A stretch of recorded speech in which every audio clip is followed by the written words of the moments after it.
Présidente, Premier ministre, ministres, collègues. Caligula avait un cheval qu'il avait, paraît-il, nommé consul. Certes, monsieur le Premier ministre, vous n'êtes pas un cheval, mais si je vous parle de Caligula, c'est qu'il avait adopté pour devise « qu'il me haïsse pourvu qu'il me craigne ». Depuis cet hémicycle, je veux dire au président Macron, nous ne vous craignons pas. Nous ne vous craignons pas car vous n'avez aucune légitimité démocratique pour gouverner. Le président décide d'une dissolution sur demande du Rassemblement national en espérant installer Jordan Bardella à Matignon.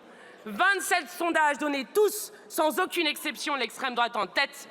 Mais c'est le nouveau Front populaire qui l'a emporté, porteur d'un programme clair de rupture avec votre système de violence sociale, écologique et démocratique. Nous avons gagné ces élections en déjouant tous les pièges. Nous devons gouverner. Mais quand le vote du peuple déplaît au monarque de l'Élysée, il s'acharne à le nier. C'est donc vous, monsieur Barnier, qui avez été nommé.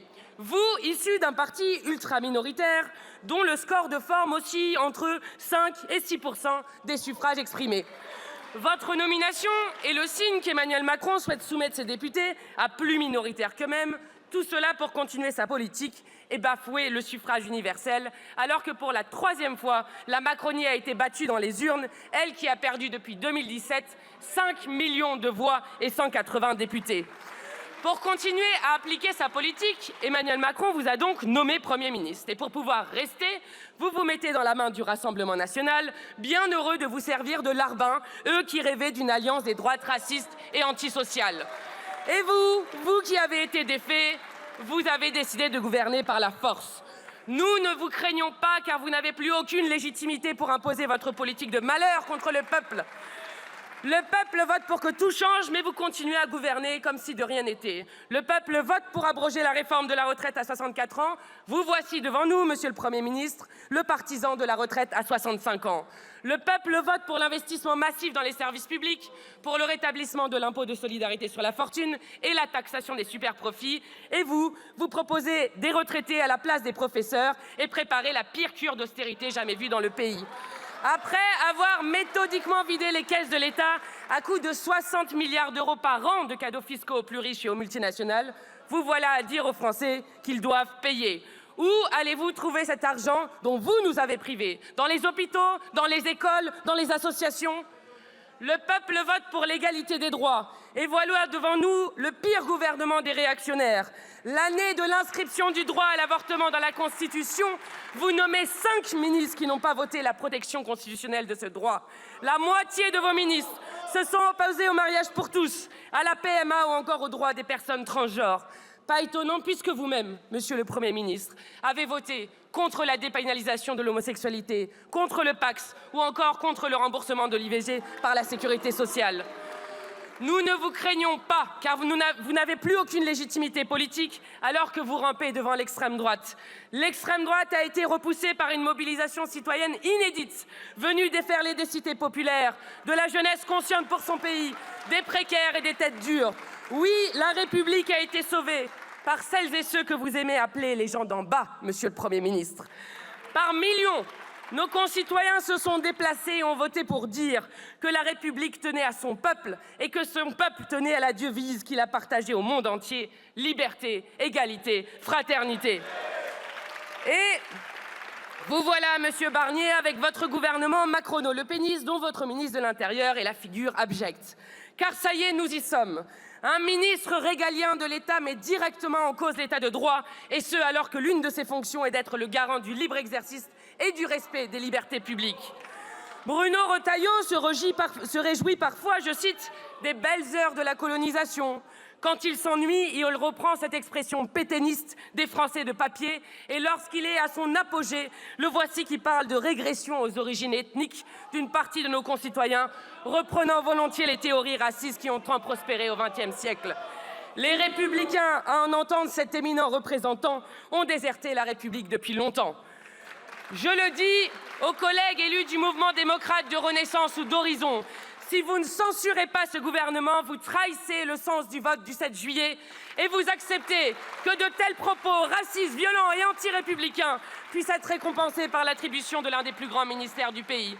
Si vous ne censurez pas ce gouvernement et la seule présence d'un homme qui a tenu ces propos y suffit, vous aurez et la honte et le déshonneur. C'est le sens de ce qui est arrivé au ministre de l'économie.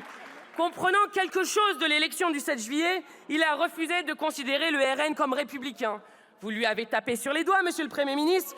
Vous avez immédiatement appelé Madame Le Pen pour la cajoler et avez ainsi refusé à un arrière-petit-fils de résistant le droit de s'opposer aux héritiers de Vichy.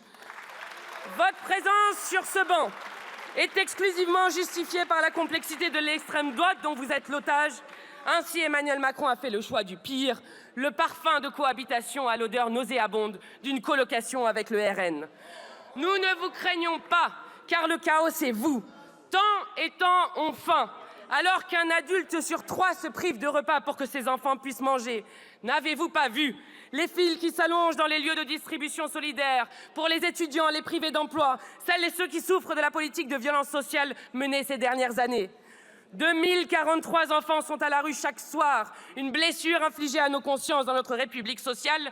Disons-le bien, gouverner pour les riches, c'est gouverner contre le peuple. Le 22 juillet 2024 a été la journée la plus chaude depuis 100 000 ans et les catastrophes climatiques dévastent les peuples. La dette écologique, monsieur le Premier ministre, n'est pas un passe-temps, elle impose un programme, celui de l'entraide et des biens communs. Face aux plus grands défis de notre siècle, votre programme est aussi réactionnaire que vos idées. En Kanaki, Nouvelle-Calédonie, vous avez pris l'entière responsabilité de raviver les pires violences qui nous ramènent 40 ans en arrière. À cette crise politique s'ajoute une crise économique et sociale qui fait craindre des émeutes de la faim. Qu'attendez-vous pour retirer le projet de loi constitutionnelle sur le dégel du corps électoral? Qu'attendez-vous pour libérer les prisonniers politiques? Un processus politique doit être réouvert d'urgence afin de garantir l'impartialité de l'État pour aboutir à la pleine émancipation du pays dans l'esprit des accords de Matignon et Nouméa et de restaurer la paix civile. En Martinique, un mouvement immense contre la vie chère s'est déployé, expression d'une volonté de justice sociale et de vie digne. Mais votre seule réponse, comme à votre habitude, a été d'envoyer les CRS, ravivant ainsi le souvenir douloureux des drames de 1959.